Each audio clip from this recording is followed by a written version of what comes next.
Welcome to our channel. I'm Sarah with Keller Williams. My husband and I sell real estate right here in East Texas every day, specifically the Nacogdoches, Lufkin, and surrounding areas, but nowhere's really too far. Today we're going to review some core topics that you're going to see on your real estate exam, Texas real estate exam.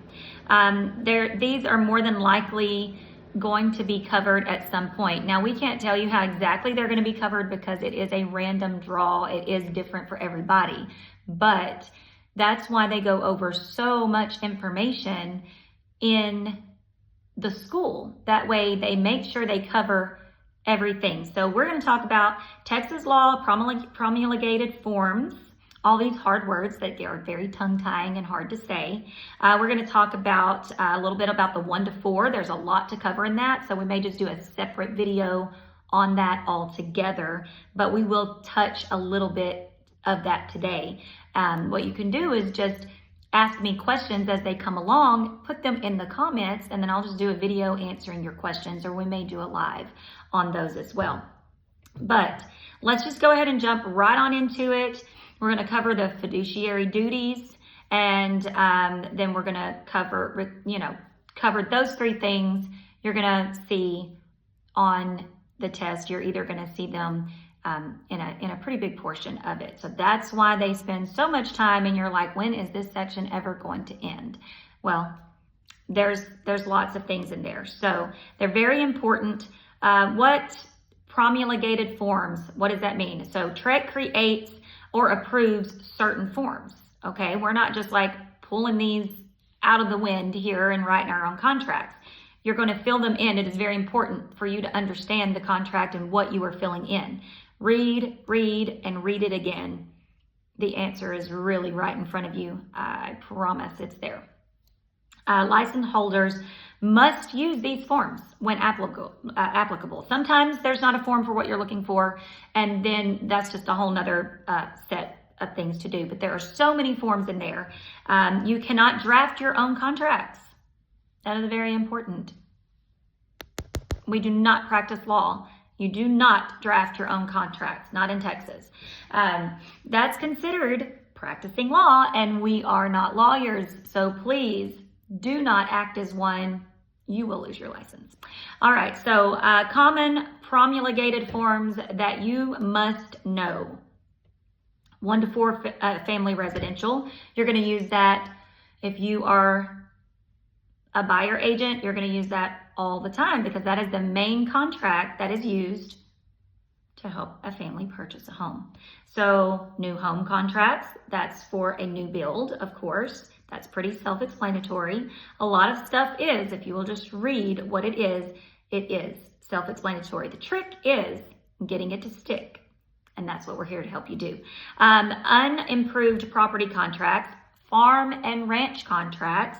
Then there's addendas for each one of those. There's third party. That has to do with your lending section. That has to do with what kind of loan are you coming to the table with. Here's our offer, but our offer comes with this kind of loan, and that all goes on your third party because that's what your lender is going to need, and that's going to tell them that if it's a VA, if it's FHA, if it's cash, if it's conventional. If it's cash, you don't need a third party, but for any other loan type, you need the third party. So those are all addendums that you attach with your offer and your contract. There's HOA addendums if you're buying a property that's in a HOA, and a homeowners association. If you don't know what HOA means, that is a homeowners association. That comes with its own bylaws, that comes with its own rules, that comes with its own regulations. So it's important that you get those rules and regulations for your buyer. If you're the seller, it's important that you have those on hand for a buyer when requested, because it will be requested. There's an entire addendum saying, I am aware that this home has an HOA fee and what that fee covers. So your buyer is going to automatically say, what does that fee cover? What am I getting for my HOA fee?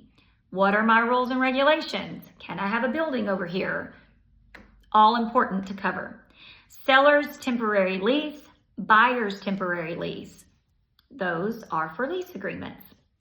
So write some of those down. Definitely when those come your way in your exam, I'm not in your exam, but in your studies, Maybe you have already covered that and you're like, oh yeah, I definitely remember covering that. Brush up on those. Those will be on your exam. So here's a great tip. If there is a question on your exam that is promulgated forms for a transaction, the correct answer almost is always the agent must use TREC promulgated form. A TREC promulgated form. You're going to want to write that down so that you can remember and commit that to memory. TREC promulgated forms. If you're in Texas and you're trying to be a real estate agent, that is your go-to place to get any document that you need, especially when you're starting out. You'll learn some more as you go along. That's very important. Okay, moving right along, because I'm trying to cover a lot in this one section. Fiduciary duties, a good way to remember that. Old car, write that down. OLDCAR. Each one of those stand for something. So if you'll write down old car, you'll remember fiduciary duties, which is super hard to, to commit to memory. It's just one of those words that you're going to hear all the time because it's very important. Obedience. Follow all of the lawful instructions of your client. Obedience. Loyalty. Disclosure. Confidentiality. That's a big one. Accounting. Reasonable care.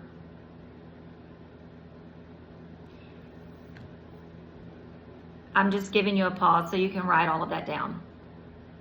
So you've got obedience, loyalty, disclosure, confidentiality, accounting, reasonable care, old car. These are your fiduciary duties to your client. Obedience, you follow all lawful instructions to your client. Loyalty, you act in the client's best interest above anyone else, even your own. That's right. Above your own needs. That's what you are there for. They trust you for a reason because they know that you have their best interest at heart. Confidentiality, protect your client's private information. This duty serves all the way to the end of the agency relationship. Okay? Always protect their confidentiality. Accounting, you keep track of the money, the documents, the property responsibility. You're not handling money. Escrow handles money. You direct your client into, hey, you put your earnest money here. You put them in touch with people, but that money is not going through your hands and your sticky fingers. You have a trust and an accountability for yourself, and you're accountable for making sure that your client does what they need to do. Accounting, keep track of the money, documents, property responsibilities. That's just for you to keep track of the numbers for your client, not the actual money. Reasonable care, use your skill, expertise, and diligence. They're going to be relying on you to guide them through this entire process. You are giving them advice, and you better know what you're doing. So the more you commit to memory, the better agent you will be. One of your common exam questions, here it is. Which fiduciary duty continues even after the agency relationship ends? That's after the closing.